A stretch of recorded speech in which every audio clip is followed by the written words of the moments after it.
Ça va très bien. Bonjour Bilabank, salut LXAP, salut Tip, salut Violette, salut Bambi. Comment est-ce que vous allez dans le chat pour ce dernier webinar?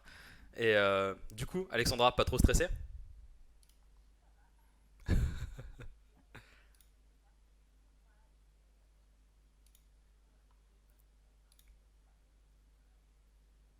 Complètement. On a la chance de t'avoir parce que je crois que tu as déjà fait ce talk aux États-Unis, si je ne m'abuse. Alors, on me dit qu'on ne t'entend pas. Alors, attends 2 petites secondes. C'est Ouais, ça va être. C'est par rapport à. Hop là. Normalement, vous deux. Vas-y, Alexandra, est-ce que tu peux parler? Bonjour, vous Oui, m'entendez? oui, c'est bon, on Ça t'entend. va? Ok, Désolé, super. désolé. Excusez-moi, c'est encore. C'est ma faute. Mauvaise connexion, en tout cas sur le stream. C'est bon, tout le monde va bien, tout le monde t'entend et tout le monde est content de t'entendre. C'est top. Salut Rem. Bon, Alexandra, qu'est-ce que tu vas faire de tes vacances de Noël, si tu as pris des vacances d'ailleurs? Yes, bah, j'ai pris au moins une semaine et je vais essayer de partir voir ma famille en Roumanie. Ok. Donc voilà, c'est encore voilà, un peu sous réserve des choses, mais normalement ça devait être bon. Il y a les vols qui volent normalement. Donc j'ai très hâte d'une vacance en famille. Peut-être avec un peu de neige, mais c'est pas garanti. Bah, j'espère que ça va être qu'il y aura de la neige et que tu vas pouvoir t'éclater là-dessus. Comme d'habitude, on attend vraiment ces 5 petites minutes avant que tout le monde arrive et après on va pouvoir lancer. D'ailleurs, si vous avez des problèmes de son, de cam ou autre, n'hésitez pas à me le dire dans le chat. Salut Adid et salut tout le monde. D'ailleurs, n'hésitez pas si vous avez des questions à un moment donné, n'hésitez pas à les poser vraiment dans le chat. On se fera un plaisir d'y répondre. Euh, Justement, c'est quand même le dernier webinar aussi de cette année 2020 qui a été riche en émotions. Ça a été compliqué pour certaines entreprises et c'est vrai qu'on a dû aussi se réinventer avec les webinars, avec l'after produit. Et merci vraiment déjà de nous suivre vraiment, que ce soit sur toutes nos folies, que ce soit l'after ou les webinars. On espère vous proposer pas mal de nouvelles choses sur l'année 2021. On est en train de travailler dessus énormément et on espère que ça va vous plaire. Salut Estéphane Fanige, Estéphanig, désolé pour la prononciation. D'ailleurs, à l'occasion, parce que quand même Alexandra s'est vraiment fait toute belle. Moi, je suis juste en pull de Noël quand même. Il faut le dire. Qui fait de la musique, cela dit, hein, mais c'était pour marquer un petit peu le coup de Noël. Ah, c'est beau. Ça nous met déjà un peu de l'ambiance. Il faut quand même. C'est profiter un petit peu des fêtes, profiter de la famille, ça va faire un peu de bien à tout le monde. D'ailleurs, qu'est-ce que vous allez faire, vous, dans le chat, pour les vacances de Noël, si vous avez pris des vacances? N'hésitez pas à le dire. Euh, il est 35, on va pouvoir commencer, si c'est bon pour toi, Alexandra. Yes. Bah écoute, Je partage mon écran du coup. ouais, tu peux partager ton écran. Donc j'ai vraiment la chance et l'honneur quand même d'accueillir Alexandra Lung, qui est Head of chez justement Aircall, une énorme société qui a en plus bien grossi. Et on a vraiment, vraiment merci infiniment Alexandra d'intervenir pour ce dernier webinar de 2020. Tu vas nous parler de quoi aujourd'hui? Bah, merci à toi, Marcel, pour l'invitation. Aujourd'hui, je vais parler des biais cognitifs dans la prise de décision et dans la recherche utilisateur. Donc, alors, je partage. C'est bon? Tout le monde voit mon écran? On voit bien ton écran. Ok, d'accord. Donc, on va commencer alors. Alors, nous sommes en 2008 dans une société de conseil en stratégie et je viens de commencer à travailler pour cette société et ma première mission, c'est de créer la stratégie pour un nouveau boisson qui va être lancé sur le marché en fait, c'est une boisson énergisante, un energizer, mais aussi qui va aller contre la gueule de bois. Donc, en fait, les gens vont rien, vont sentir nickel, malgré le fait qu'ils auraient dû avoir une gueule de bois. Donc, imaginez un peu le contexte. Moi, je bois occasionnellement un verre de vin. J'avais jamais vraiment eu une ivresse méchante ou une gueule de bois très méchante. Donc, en fait, ce produit, il me disait rien. Je voyais pas du tout la valeur de ce produit. En plus, et ça sentait horrible. Le goût, il était vraiment pas bon. Et et du coup, je me disais comment je vais pouvoir travailler sur ce produit, créer une stratégie géniale, le lancer, faire la promo et autres, quand ce produit me dit absolument rien. Donc, en fait, j'ai dû réfléchir pendant quelques jours sur comment résoudre mon dilemme. Et je me suis rendu compte que, en fait, j'étais biaisée contre mon propre produit. Mon propre vécu me faisait me dire, mais c'est quoi ça? Qu'en fait, j'avais besoin seulement d'être ouvert, d'écouter le vrai target de ce produit et d'être empathique et de me rendre compte que, en fait, c'est moi qui étais biaisée contre ça. Donc, en fait, une fois que je me suis rendu compte de ça, on a créé une super campagne, ça s'est très bien passé. Mais ça m'a servi de leçon, une des premières leçons contre les biais cognitifs. Du coup, c'est de ça que je veux parler aujourd'hui, de l'empathie, des biais cognitifs pendant la recherche utilisateur, avant la recherche aussi. Et à la fin, je vais discuter de l'impact de ces biais parce que, OK, on les a et quoi. Et je vais donner quelques idées sur comment on peut s'améliorer sur ce sujet. 188. C'est le nombre de biais cognitifs qui sont expliqués dans cette charte. Ne vous inquiétez pas, aujourd'hui, je ne vais pas faire une lecture sur tous ces biais. Je vais parler seulement de quelques-uns que j'ai vus vraiment apparaître beaucoup de fois. Mais c'est une très bonne source d'information si vous voulez en savoir un peu plus ou si vous êtes curieux sur d'autres biais cognitifs dont on ne parle pas aujourd'hui forcément. Avant de commencer, je vais faire un disclaimer, c'est très dur. Comme toute chose qui nous demande d'être plus conscient de nous-mêmes, plus aware, et qui vient de l'observation et des choses liées à nous-mêmes, c'est dur. C'est dur d'être conscient de nos biais cognitifs, c'est dur de les contrôler, mais c'est très important de le faire. Et si on arrive à le faire, on va créer aussi de meilleurs produits, on va prendre de meilleures décisions. Alors, je vais commencer en parlant de l'empathie. Je pense qu'on sait tous ce que c'est. IDEO l'a définit vraiment comme une compréhension très profonde des problèmes et des réalités des gens pour lesquels on est en train de designer. Et bien sûr, l'empathie, c'est quelque chose de très positif dont on a besoin pour créer des bons produits. Mais ce qui est intéressant à garder en tête, c'est aussi quel est le bon niveau d'empathie qu'on veut avoir. Je vais vous donner un exemple peut-être un peu extrême, mais imaginez que je suis un médecin et je suis très, très, très empathique, mais au point où s'il y a mes patients qui souffrent, je souffre, je sens vraiment leur douleur et ça m'empêche de prendre les bonnes décisions avec assez d'objectivité. Ça peut m'empêcher de prendre certaines décisions qui vont peut-être leur causer de la douleur maintenant pour plus tard réussir à guérir. Et c'est juste un exemple où, en fait, on peut se dire, OK, comment j'ai de l'empathie, mais comment je peux la contrôler pour prendre les bonnes décisions. Parfois, on voit ça dans le business aussi, où beaucoup d'empathie pour l'utilisateur sans penser forcément à l'impact business ou au fait, est-ce qu'on peut, si on résout ça pour l'utilisateur, est-ce qu'on peut le vendre, est-ce qu'on peut le marketer, est-ce qu'on a cette capacité, est-ce que ça va vraiment nous faire grandir. Ce sont aussi des choses qu'il faut garder en tête.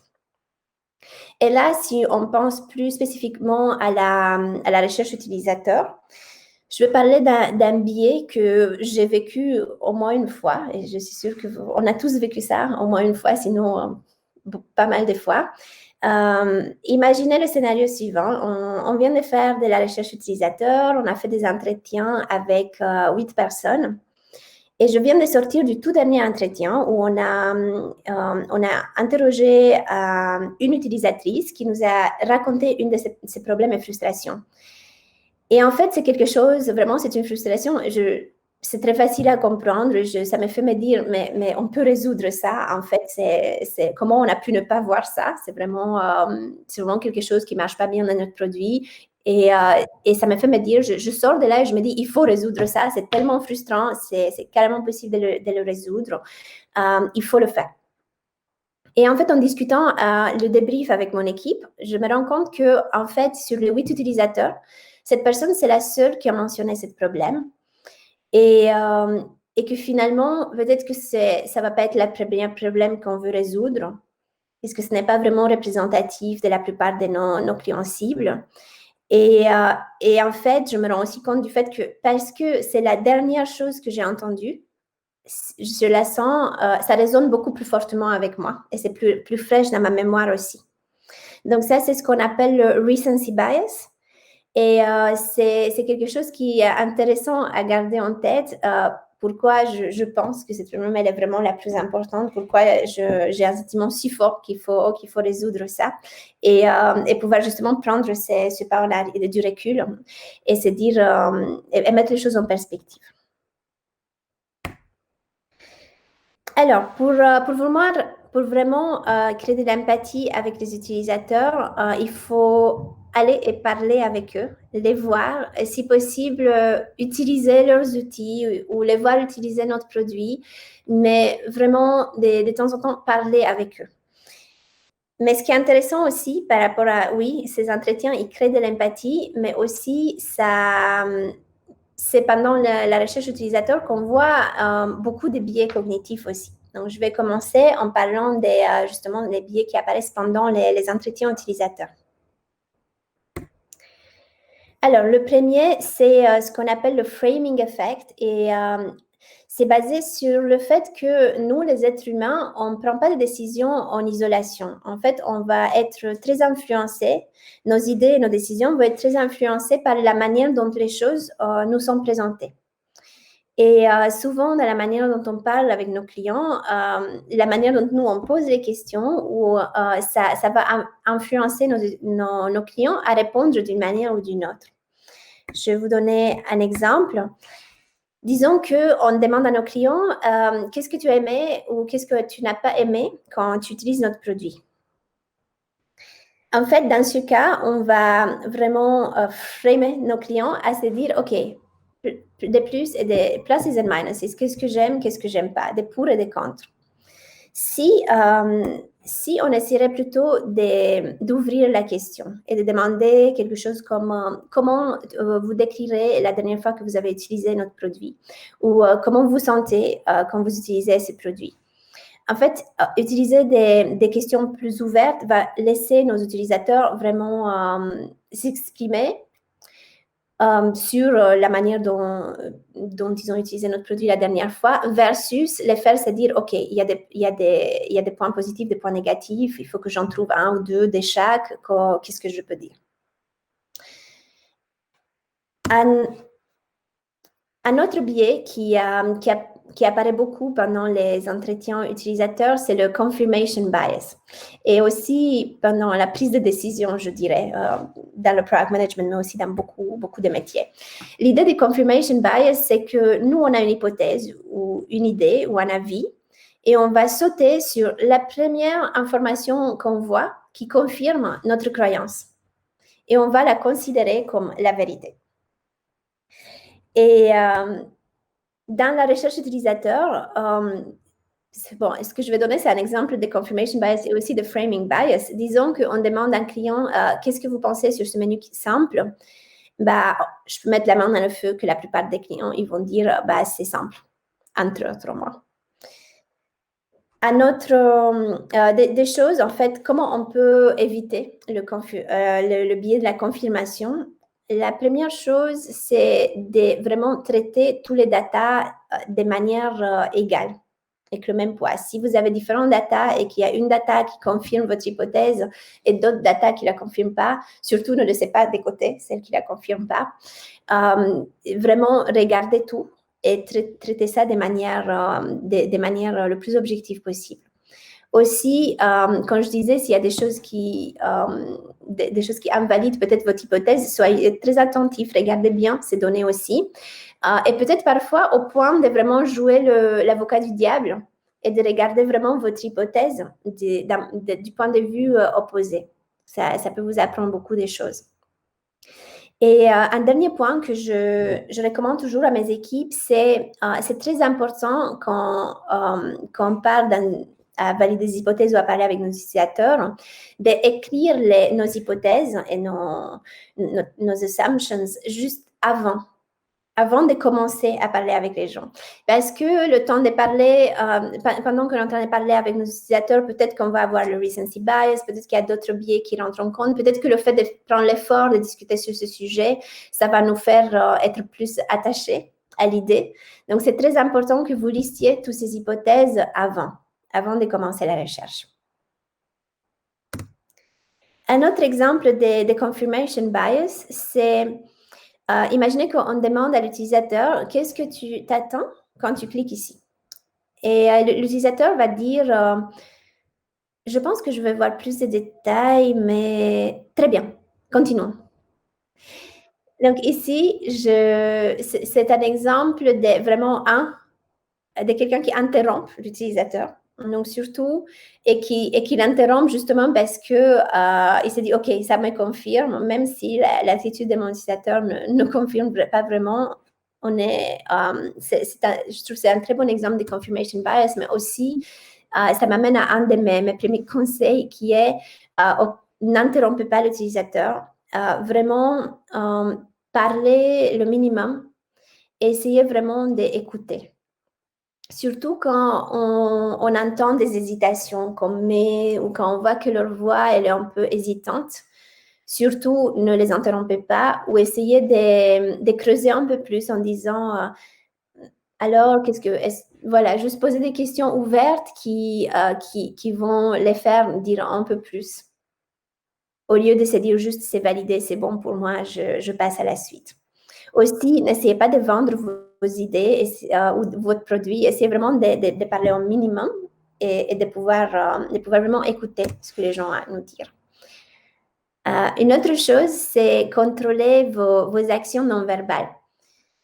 En fait, beaucoup de fois dans des entretiens ou en parlant avec les utilisateurs, vous allez entendre l'opposé de votre hypothèse.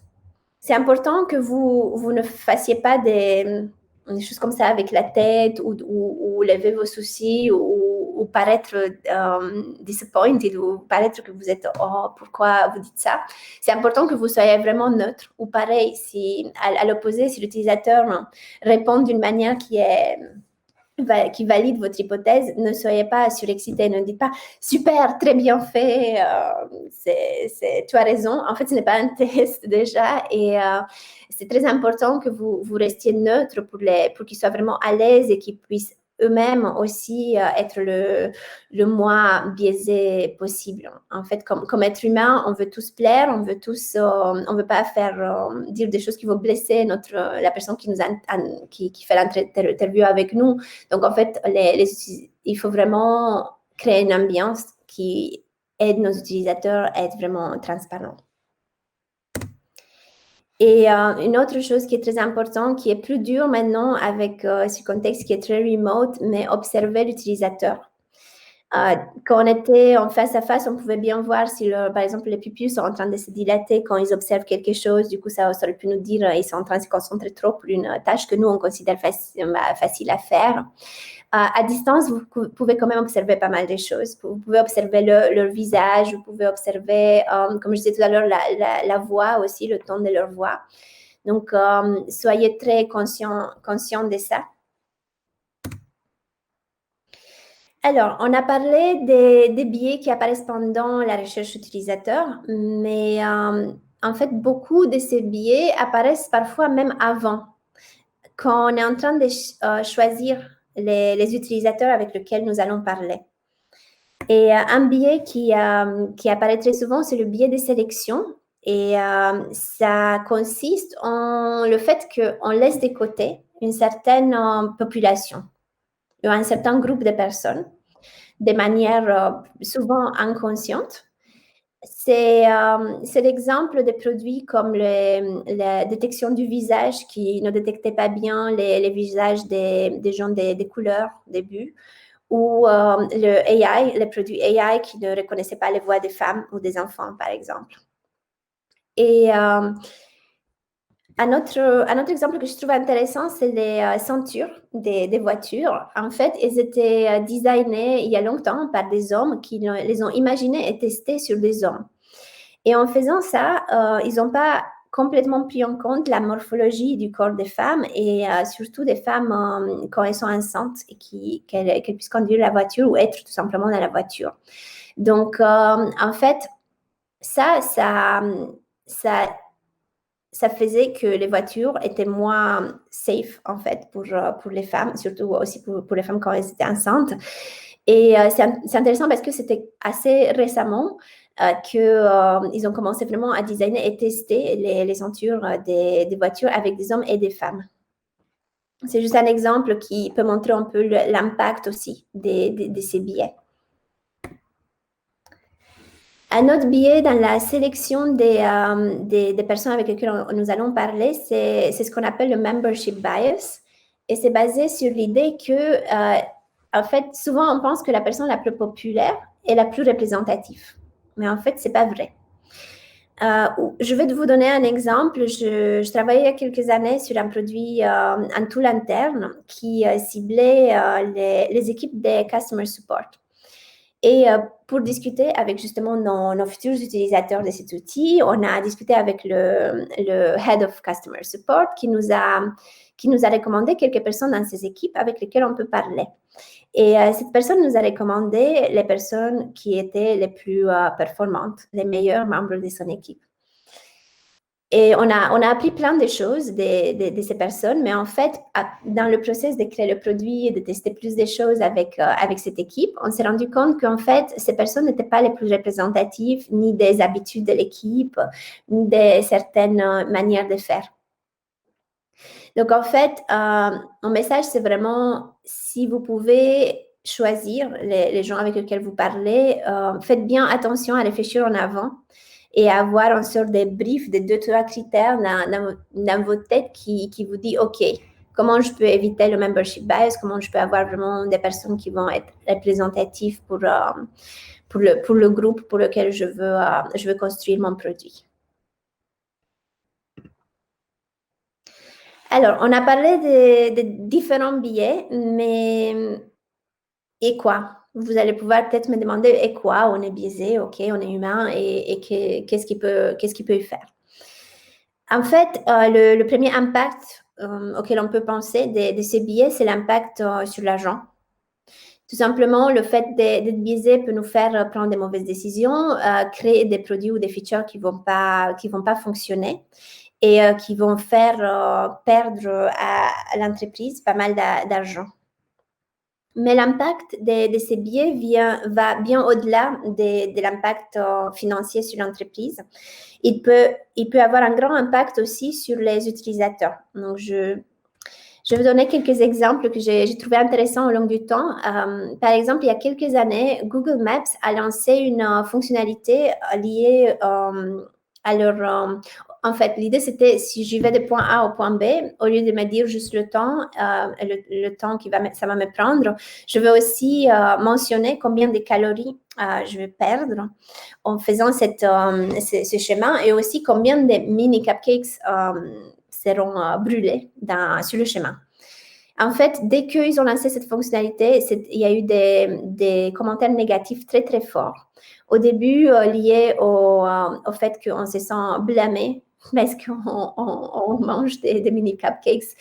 Après, c'était vraiment lié au fait que les gens ils le voyaient comme quelque chose qui encourage justement la culture des diètes.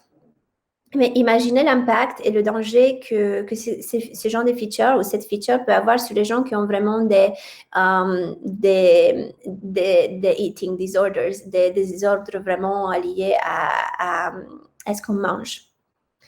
Donc, bien sûr, Google, ils ont tout de suite arrêté cette feature très, très rapidement.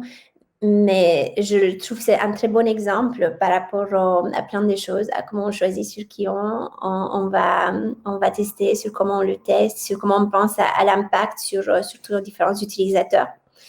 Et surtout par rapport au danger et l'impact négatif que ça peut avoir sur certains. Un autre exemple, c'est Barbie. En fait, depuis des années, les enfants, ils demandent à Barbie de parler avec eux. Et du coup, Barbie a sorti il y a quelques années une nouvelle poupée qui s'appelait Hello Barbie et qui parle avec les enfants. Et cette poupée était entraînée avec des algorithmes AI. Et au début, elle avait quelques sujets de conversation. Souvent, par exemple, si une petite fille disait à Barbie, je veux parler des sciences, Barbie pouvait dire une phrase basique sur les sciences, sur les sciences, et après, elle dirait quelque chose du genre, mais maintenant, parlons de quelque chose qui est plus cool et plus drôle, parlons de la mode. Donc, je pense que vous voyez où je veux revenir et sur l'impact que ça peut avoir sur la génération, sur nos enfants, en fait, et sur les générations des enfants à venir, et sur leur manière de voir la vie, ce qui est cool ou pas cool.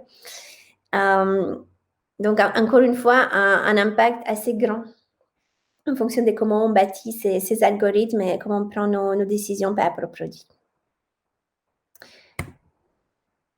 Alors, on sait qu'on est tous humains, on va tous être influencés par notre vécu, par certaines choses qui sont par défaut, qu'on pense par défaut et qu'on ne remet pas en question. Par contre, l'idée ici, c'est de se dire comment je peux aussi m'améliorer.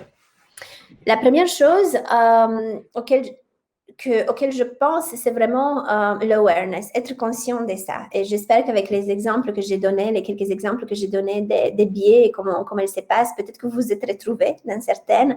Mais ce qui est très important, c'est de se dire, OK, ça arrive à tout le monde, ça peut m'arriver, je sais qu'elles existent. Donc, c'est le fait d'être conscient, ça aide beaucoup et c'est vraiment la première étape. C'est aussi une question, en continuant avec ça, de mindset. Souvent, j'ai beaucoup d'avis. Comme nous tous. Mais quand je vais parler avec les utilisateurs, je veux vraiment me dire, je ne sais pas grand-chose. Je ne suis pas eux. Je ne suis pas dans leur tête. Je ne sais pas grand-chose. Je suis vraiment très ouverte à juste écouter ce qu'ils me disent. Je ne veux pas juger. Je ne veux pas tirer des conclusions. Je veux juste écouter, prendre des notes, essayer de poser des questions qui clarifient et je veux vraiment être en mode écoute. Et ça, c'est déjà quelque chose qui est très important et qui peut avoir un grand impact. Une chose plus concrète que vous pouvez faire, c'est de créer un petit document qu'on peut appeler like cheat sheet, par exemple, pour les biais cognitifs, et écrire 4 ou 5 biais avec leur nom et un exemple sur les biais que vous pensez que vous pouvez rencontrer le plus souvent. Et du coup, le fait de regarder ça pendant 2 minutes, juste avant de commencer votre entretien, votre prochain entretien, ça va vous déjà mettre dans le bain. Ça va déjà vous rendre plus mindful, plus attentif à ça. Si pendant l'entretien, vous rencontrez certaines de ces biais, vous pouvez aussi prendre des notes et enrichir ce document. L'idée, ce n'est pas d'avoir une Bible, c'est juste d'avoir quelque chose que vous pouvez très rapidement, 1 minute ou 2, regarder et vous dire, OK, je vais faire attention à ça. Quelque chose que je faisais parfois dans mes équipes, surtout quand peut-être les gens sont très ouverts à essayer d'améliorer et devenir mieux à comment faire des entretiens sans biais. Vous pouvez aussi demander, quand vous débriefez l'entretien, que chaque membre de l'équipe vous donne des feedbacks sur la manière dont vous avez posé des questions, la manière dont vous avez vous interprétez les réponses dans les conversations. Vous pouvez aussi être très, très direct par rapport à ça. Et ça peut être un bon tool pour justement, les gens autour peuvent voir plus facilement si on était biaisé ou pas. Après, il y a une autre technique qui s'appelle Bring the Troublemaker. C'est quelque chose qui a été introduit par les gens de Google Ventures. Et ça consiste vraiment à penser qui, s'ils viennent dans ce meeting, vont pouvoir avoir un avis différent. C'est vraiment, l'idée ici, c'est d'utiliser ça plutôt dans le brainstorming interne et dans des exercices internes, des collaborations avec les équipes, et de se dire, quand je dis quelqu'un qui va cause trouble, ce n'est pas quelqu'un qui va juste essayer de dire des choses pour embêter ou pour aller à l'encontre des autres, c'est vraiment quelqu'un qui a des avis qui peuvent être différents, une manière de voir qui est différente. Et le fait d'avoir ces gens dans la pièce et de vraiment les rendre à l'aise pour vraiment dire leur avis, peut enrichir beaucoup les conversations et les solutions. Une autre méthode, c'est le what, how, why.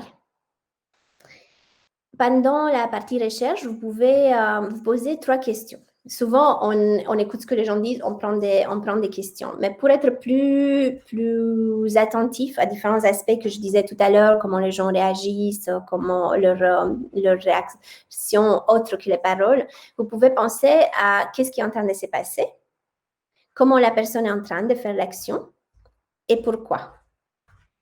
Il y a d'autres frameworks similaires, par exemple, peut-être vous avez déjà utilisé des empathy maps, qui sont aussi très utiles pour amener une vision un peu plus globale sur le comportement de vos utilisateurs. Une autre idée, c'est d'avoir un journal des décisions. J'ai vu ça faire de différentes manières. Une des choses, ça peut être pendant la recherche, de lister vos différentes hypothèses en amont. C'est ce que je disais déjà tout à l'heure au début de du talk. Ce que vous pouvez faire, c'est pour chacune de ces hypothèses et pour chacun des utilisateurs, vous pouvez écrire si c'est validé ou pas validé. Et comme ça, à la fin, vous allez voir, OK, si la majorité, ils ont validé ça, bah, du coup, ma décision, c'est yes, on y va. Sinon, la décision, c'est non, on n'y va pas. Ou si c'est pas clair, bah, du coup, la décision, ça va être peut-être OK, du coup, soit on essaie autre chose, soit on le teste, soit on itère. Mais du coup, c'est vraiment une manière d'avoir par écrit vos hypothèses et les décisions que vous avez prises et pourquoi. Une autre manière d'utiliser carrément une sorte de decision journal, j'ai entendu ça parfois quelques personnes, comme certains leaders produits, qui traçaient leurs décisions en avant une sorte de template où ils se disent, OK, quand est-ce que j'ai pris cette décision? Quels étaient les facteurs principaux pour me faire prendre cette décision? Qu'est-ce que j'attendais comme résultat? Et parfois, un mois ou deux après, si vous regardez en arrière, à comment vous avez pris cette décision et pourquoi et qu'est-ce que vous attendez, analysant ça très, très rapidement, ça peut vous aider dans le temps, dans des situations similaires, de prendre des meilleures décisions aussi. Donc voilà, à vous de jouer sur ce que vous avez envie d'essayer. Moi, je suis arrivée à la fin de mon talk et je veux vous laisser juste avec une idée. On sait tous que c'est impossible de ne pas être biaisé, ce n'est pas le but, on est tous humains et c'est normal. Par contre, le fait d'être vraiment conscient de vos biais, de certains biais qui existent, et le fait de faire des efforts ou essayer des tools pour améliorer ça, ça peut avoir un impact vraiment énorme sur vous comme professionnel, mais aussi comme personne. Je vous remercie. Merci Alexandra. Pas cette question. Super talk. D'ailleurs, n'hésitez vraiment pas à poser des questions dans le chat, comme ça on va pouvoir y répondre. Justement, moi j'avais 2 petites questions.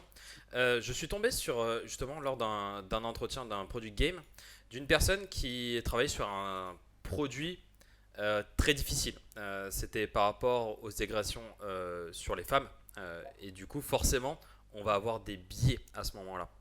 Parce que c'est quelque chose dans laquelle, en plus, c'était une personne, donc une femme qui faisait passer ces interviews-là, du coup, à des personnes qui étaient agressées par rapport à d'autres femmes agressées. Comment faire pour éviter d'avoir des biais, en tout cas en avoir le moins possible? Et tout à l'heure, par exemple, tu parlais justement de cet effet d'être l'avocat du diable de temps en temps. Comment être l'avocat du diable sur des sujets aussi sensibles que des sujets comme ça? Est-ce que c'est possible ou est-ce que finalement on sait qu'on va avoir un biais, mais c'est pour le bien des personnes qui ont été touchées par des choses assez graves, assez lourdes?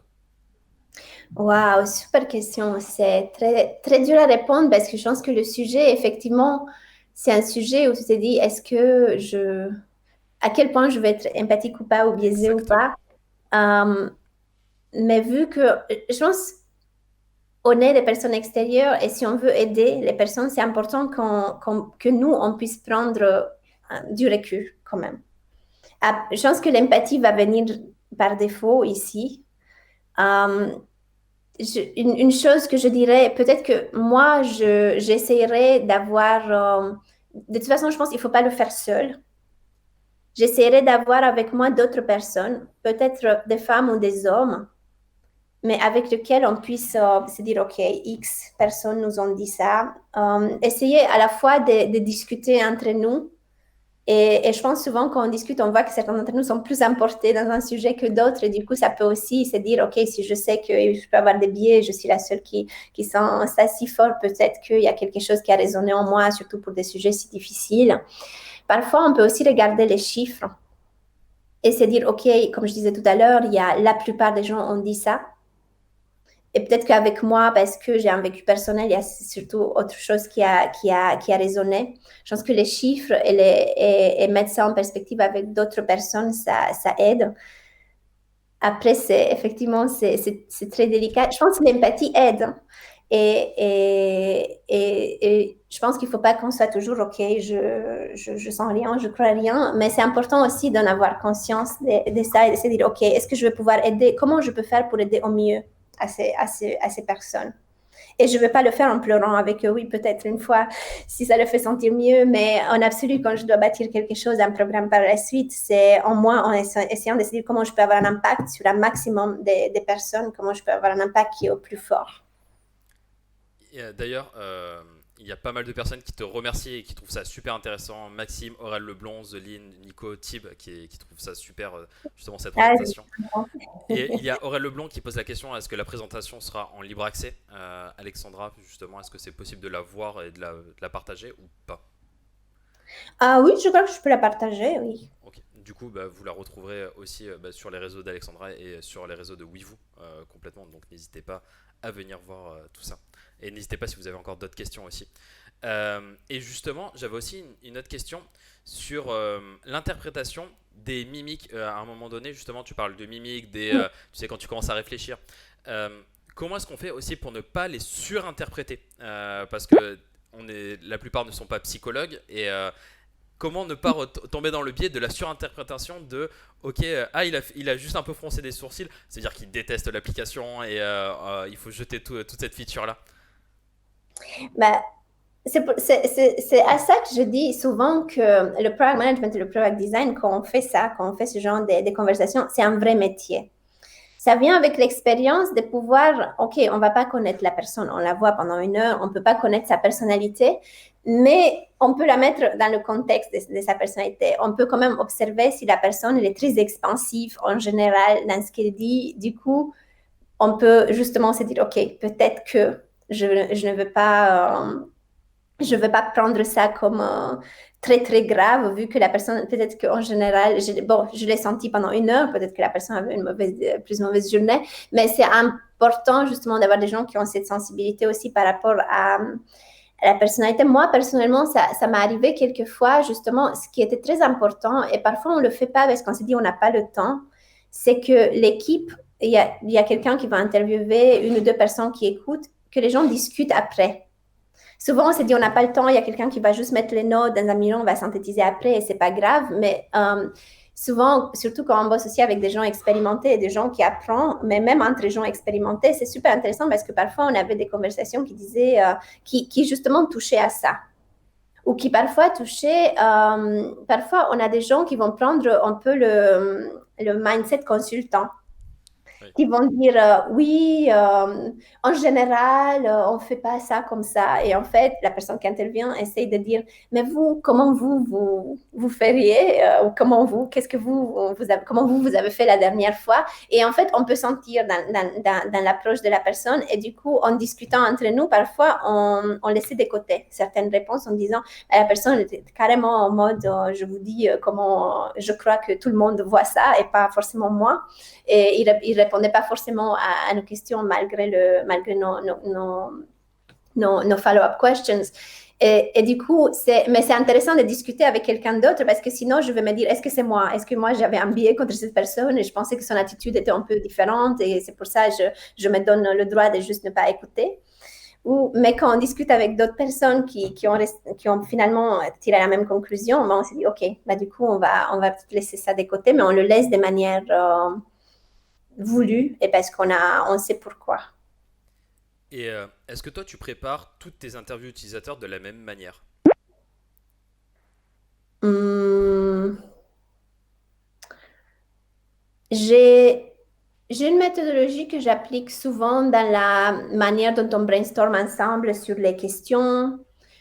Après, il y a différentes manières. Il y a des gens qui aiment avoir des popcorn maps pour suivre les questions qui vont dans tous les sens. Il y a des gens qui aiment avoir des choses linéaires. Euh, Après, dans la préparation en soi, je pense que pour moi, je fais moi d'entretien moi-même, mais j'aime participer à chaque fois que je le faisais moi. Je pense que pour moi, ce qui était important, c'était plus mon mindset. C'était de me dire, il faut que je mette cette personne à l'aise au début. Il faut surtout que je lui dise, il n'y a pas de mauvaises réponses. Tout ce que vous allez dire, ça nous aide. Il faut que je lui offre un café au début pour qu'il soit à l'aise, ainsi de suite. Donc, en fait, pour moi, c'était vraiment, OK, je vais essayer de mettre la personne à l'aise et après, je vais essayer, moi, de vraiment pas être biaisée. Et en fait, pour moi, c'était plus ça, la préparation, pour avoir le bon entretien, parce que les questions, on les connaissait déjà, parce que le produit et les hypothèses, on les connaît par cœur quand on bosse sur ça. Donc, une fois que la méthodologie de créer ensemble les questions, de bien les écrire, d'avoir un guide était faite, donc toute la partie technique, pour moi, la préparation, c'était plus dans mon mindset. Et comment est-ce que tu définis une interview finalement réussie d'une interview qui n'est pas bonne? Parce que des fois, ça va arriver où on se retrouve finalement avec rien, potentiellement. Hum, c'est dur à dire. Pour moi, je pense que les entretiens qui étaient moins bons venaient souvent des contraintes qu'on connaissait déjà. Par exemple, on sait que interviewer une seule personne, c'est la meilleure chose. Mais parfois, le chef veut y être. Et c'est notre seule manière, parce qu'en fait, le chef, c'est le buyer et on veut parler avec eux. Pour parler avec la personne, on doit passer par le chef. Et du coup, ils disent, bah, je viens. On essaye parfois de dire gentiment, bon, peut-être qu'une personne, mais on ne peut pas voilà, être poli. Du coup, on se retrouve parfois dans des entretiens où il y a les deux personnes et où c'est déjà biaisé parce que parfois le manager va traiter la personne comme si elle a raison ou pas, ou la personne ne va pas dire les mêmes choses en face de son manager. Donc, en fait, ça, c'est un cas où tu vois, ça ne va pas être complètement réussi. Et toutes ces conversations d'après sur qu'est-ce qu'on peut prendre en compte ou pas, elles deviennent encore plus compliquées pour nous. Ou pareil, parfois, on n'a pas exactement accès à exactement le type de personne qu'on veut. Et on le sait, mais on prend parti parce que c'est ça ou rien. Et du coup, forcément, c'est moins réussi. Sinon, à part ça, pour moi, il y a vraiment, après, il y a vraiment la qualité de l'intervieweur aussi. Mais aussi le fait qu'on veut faire apprendre aux gens. Donc, j'ai fait apprendre ça à pas mal de personnes et il faut le faire. Et souvent, il y a des gens qui sont assez innés, qui le font facilement. Et après, j'ai eu des entretiens où j'étais très, très frustrée à écouter, où en fait, malgré le fait qu'on était tous un peu conscients de comment poser les questions, je voyais quand même, et ça vient toujours d'une bonne volonté, l'intervieweur qui disait, mais si on ferait aussi cette feature, est-ce que vous aimeriez? En fait, l'utilisateur va souvent dire, oui, parce qu'ils ne sont pas dans la situation, parce que c'est carrément super, super vague et biaisé. Mais en fait, du coup, là, à ce moment, tu vois, tu te rends tout de suite compte, tu te dis, bon, c'est complètement inutile, c'est peut-être moins bien comme entretien, mais souvent, c'est tant que c'est pas tout l'entretien comme ça, souvent, c'est très, très valuable, ça apporte beaucoup de valeur. Il y a Maxime LV qui te pose une question. Comment bien cibler ses utilisateurs pour ne pas avoir de biais? Comment rédiger de bons personas? Attends, il y a deux questions là. Comment bien cibler? Ses utilisateurs pour ne pas avoir de biais. Pour en tout cas en avoir le moins possible. Euh, je pense que il faut qu'on cible, qu'on réfléchisse tout simplement. Je pense qu'il y a plusieurs questions. Euh, pour, Si on sait déjà avec qui on veut faire l'entretien, c'est important qu'on soit bien explicite. Et comme je disais, d'arriver vraiment à ce profil ou souvent, on veut des gens qui ont utilisé récemment, ou il y a peut-être certains critères comme ça. Les personas sont très importantes aussi parce que parfois, et c'est une décision qu'on peut prendre, parfois on peut prendre de manière voulue avant l'interaction avec les clients, c'est de se dire, c'est coûteux. Est-ce qu'on pose les mêmes questions à tous les personas ou pas? Est-ce qu'on veut cibler toutes les personas tout de suite? Et parfois, ça nous ferait faire différents entretiens ou plus d'entretiens. Par exemple, souvent, on a des produits où on a 3 ou 4 personas. Est-ce que si on pense que ce feature sera pour tous les 4, du coup, il faut prendre au moins 3 ou 4 de chaque. Du coup, ça nous fait pas 5, ça nous fait 15 ou plus. Donc, forcément, plus d'investissement en temps, plus d'investissement à avoir ce genre. Donc, je pense que c'est très important de bien utiliser les personas et notre compréhension en amont pour se dire, OK, qui on veut vraiment cibler. Peut-être que tous vont utiliser, mais qui vont être ceux qui vont vouloir payer en plus, qui ont vraiment le pain le plus grand aujourd'hui, et à quel point c'est risqué notre hypothèse si on commence juste avec cette partie de nos utilisateurs. Et si c'est pas très risqué, et souvent on essaye quand même de pas aller trop wide. Après, dans la création en soi des personas, je pense que les proto-personas sont toujours un bon début. C'est toujours un très bon début. Souvent, dans nos entreprises, on a déjà pas mal de connaissances. C'est des workshops qu'on peut faire avec les équipes sales, les équipes customer support, les équipes customer success en fonction de l'organisation. On peut avoir beaucoup de bons feedbacks et on peut déjà créer ces personas. Après, à nous de voir à quel point on veut investir dans le process, dans le temps, et après nos entretiens, on peut les affiner parfois. Ou parfois, on peut aussi investir à faire le pas d'après et se dire, OK, maintenant, on va aussi parler avec des clients spécifiquement pour affiner nos personas. Mais voilà, à vous de voir, à chacun de voir où est-ce qu'on met le curseur. Mais effectivement, je pense que c'est très important qu'on se dit avec qui on veut tester. Et parfois, c'est même pas nos utilisateurs. Peut-être que parfois, on veut avoir les utilisateurs de nos concurrents. Ou peut-être parfois, on veut avoir des gens qui sont partis de chez nous parce qu'ils voulaient ces features il y a un an. Donc, en fait, c'est vraiment, il faut ouvrir vraiment depuis le début dans l'esprit. Il ne faut pas juste se dire, OK, nos clients en général, c'est cette typologie. Est-ce qu'on y va pour? C'est vraiment se dire, OK, comment on peut apprendre plus? Est-ce que c'est vraiment avec nos clients actuels? Ou est-ce que si on veut aller vers des clients plus grands en taille, nos clients, ils sont déjà cette taille ou pas? Après, est-ce que nous, on peut les avoir? Est-ce qu'on peut aller sur une agence et ainsi de suite? Donc, voilà, je pense, mais je pense en tout cas que oui, les personas sont un bon outil pour guider la priorisation au début, surtout. Alors, ce sera la dernière question. Et il y a Maxime qui te remercie et Aurel Leblond, du coup, qui te remercie pour ta bienveillance. Ce qui est agréable. La dernière question, c'est du coup par rapport au biais et le recrutement. Comment est-ce qu'on fait pour ne pas avoir de biais lors de recrutement? Parce que c'est hyper compliqué de ne pas avoir ce syndrome de projection. Oui, il est comme moi, en tout cas je retrouve quelques points que je retrouve chez moi. Du coup je veux le recruter parce qu'il est comme moi. Et inversement, il est par exemple, moi qui suis un peu plus énergique, s'il est un peu plus calme, il est trop calme, donc je ne vais pas le recruter parce qu'il est trop calme. Comment est-ce que tu fais justement pour éviter ces biais? Parce que je pense que tu fais pas mal de recrutement aussi. Oh là là, c'est drôle, je parlais de ça hier C'est justement. vrai? C'est un sujet passionnant. On parle bien de recrutement des nouvelles personnes dans l'équipe. Exactement. Comment on fait pour ne pas être biaisé? C'est un sujet qui me passionne, surtout parce que j'embauche beaucoup. J'ai embauché 8 personnes dans les premiers 3 mois chez Aircall et je continue. Et aussi, c'est intéressant parce que bon, tu embauches jamais tout seul, tu embauches avec une équipe. Et l'équipe HR, bon, souvent on a la même personne, mais dans mon équipe, j'ai des nouveaux membres aussi qui recrutent avec moi. Et du coup, il y a pas seulement comment ne pas être biaisé, mais comment être aligné dans notre manière de voir les choses. Souvent, j'ai des personnes qui travaillent dans mon équipe qui vont interviewer au début, qui n'ont pas interviewé forcément ensemble avant, et le candidat, il va arriver à me voir plus tard. Et du coup, c'est aussi comment faire en sorte qu'eux, ils aient la même compréhension, des critères assez clairs sur nos attentes et aussi sur la culture fit ou autre.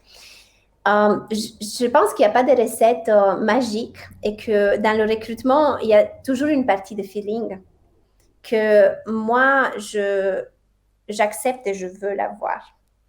Même si je peux être biaisée, je pense que c'est important. C'est un truc où on va travailler ensemble tous les jours. Il faut qu'on se dise que c'est agréable de parler déjà. Après, je pense que ce qu'il faut prendre en compte, c'est comme dans les entretiens utilisateurs, la personne en face va être plus stressée que normalement. Par exemple, dans les cases qu'on donne, il y a des PM qui sont géniaux, ils ne vont pas faire 100% au top.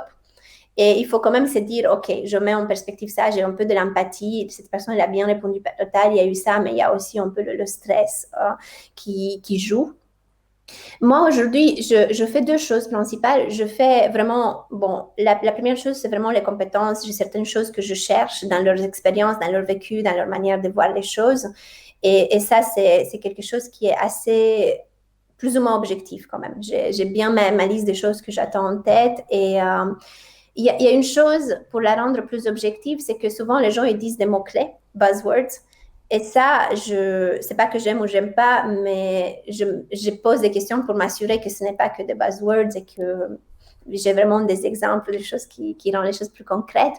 Et après, la deuxième chose, c'est le feeling.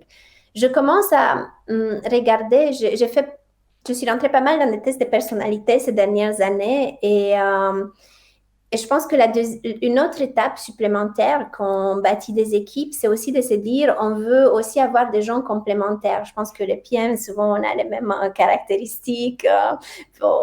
Et souvent, effectivement, on peut être tenté de prendre des gens un peu comme nous. Je ne sais pas, si je suis carré, je veux quelqu'un carré. Si je suis créatif, je veux quelqu'un créatif.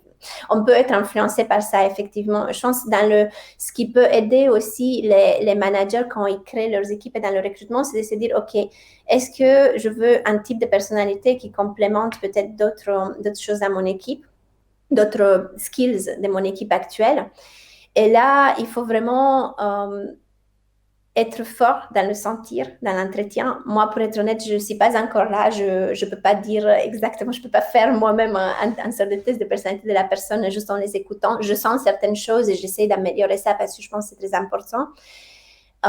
Mais du coup, ça peut jouer. Et effectivement, je pense à ça de plus en plus parce que souvent, on a tendance d'embaucher des gens qui sont un peu similaires et la complémentarité, ça aide beaucoup.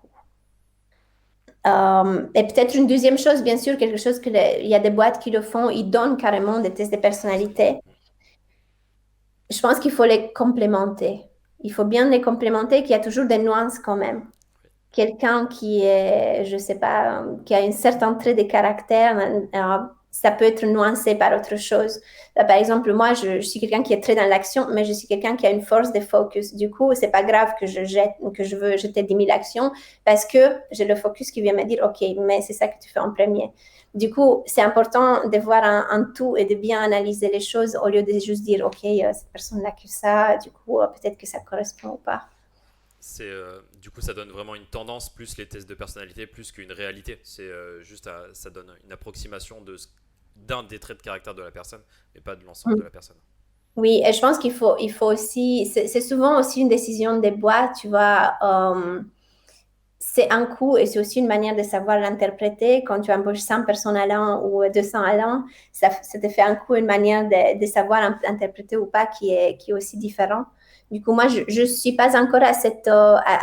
on n'a pas pris cette décision, par exemple, pour nous, de faire ça, mais j'essaie d'être de plus en plus mindful aussi des choses que j'observe dans leur personnalité. Aussi, le fait de passer par plusieurs personnes, c'est important aussi. Ça m'arrive d'être dans des entretiens avec des gens qui me font une impression incroyable. Ça m'arrive une seule fois et que ça ne fasse pas la même impression aux autres gens dans mon équipe. Du coup, c'est là que tu peux te dire, OK, est-ce que j'étais biaisée? Est-ce que j'ai vraiment cliqué avec cette personne, mais que finalement, dans le test très pratique où moi, je n'étais pas là, c'était pas si terrible. Et du coup, c'est là que c'est dur à décider parce qu'on se dit, OK, on est biaisé, mais dans le même temps, mon instant, je sais des gens qui le font super bien par leur instant et que c'est complètement biaisé, mais ils sont super forts à le faire. Donc, je pense qu'il faut que chacun se connaisse eux-mêmes et que dans le temps, on apprend à quel point on peut se fier sur l'instant, à quel point on peut se fier sur les deux et à quel point on veut être biaisé ou pas.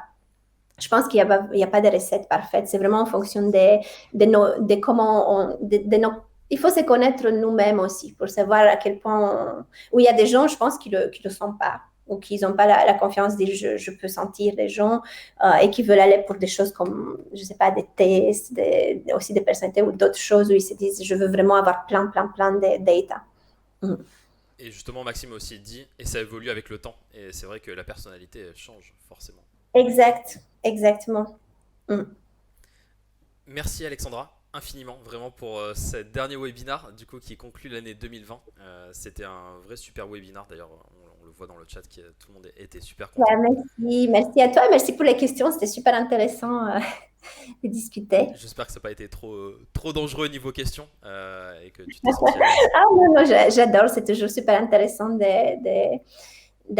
voir les questions qu'on se pose autour et c'était vraiment, non, c'était top. Merci vraiment à tous de nous avoir suivis durant toute cette année 2020.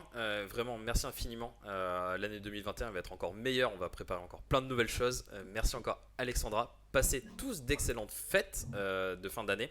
Et on se retrouve du coup l'année prochaine pour le 4 janvier, si je ne m'abuse. Ça va être le 4e after produit.